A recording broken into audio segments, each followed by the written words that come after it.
Hello there, my name's Arthur Covington Smythe. I'm a world-famous translator. I can translate English to French, French to Aborigine, and Aborigine to Sanskrit. But my absolute speciality is translating sanctimony into honest English. Let's take a look at this. Women, and especially women of color, have seen a generation of economic gain wiped out.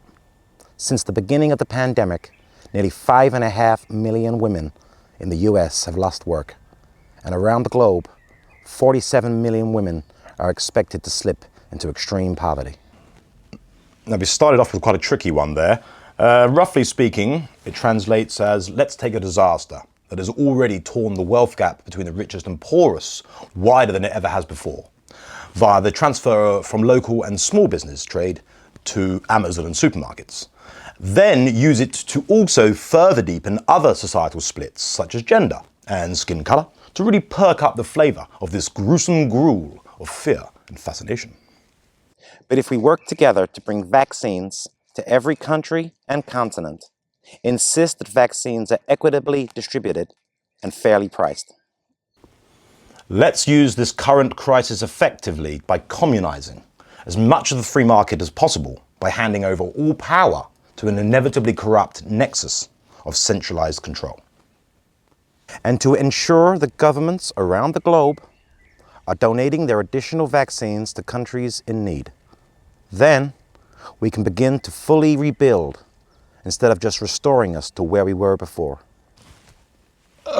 Yes, that's roughly a great reimagining of bureaucratic control will rebuild society in the image of its authors, which I think Miss Meghan Markle thinks should be one.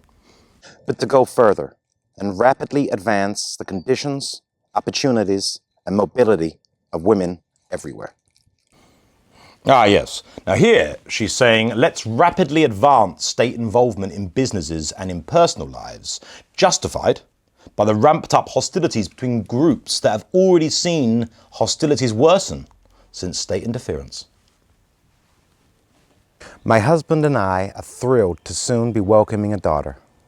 It's a joy that we share with millions of families around the world. When we think of her, we think of all the other families around the globe who must be given the ability and support to lead us forward.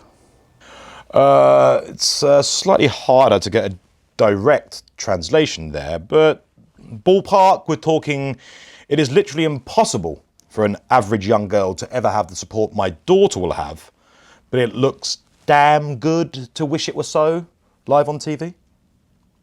Their future leadership depends on the decisions we make and the actions we take now to set them up and to set us all up for a successful, equitable, and compassionate tomorrow. That translates to I am running for president sometime in the future, probably very soon. And if I ever manage to attain that position, I will seize every granule of power possible to ensure my vision of a fairer world becomes manifest. Thank you very much for watching, and whatever you do, don't subscribe, don't like, don't share, and don't hit the notification button. Now that can be translated into please like, please subscribe, please share, and please hit the notification button.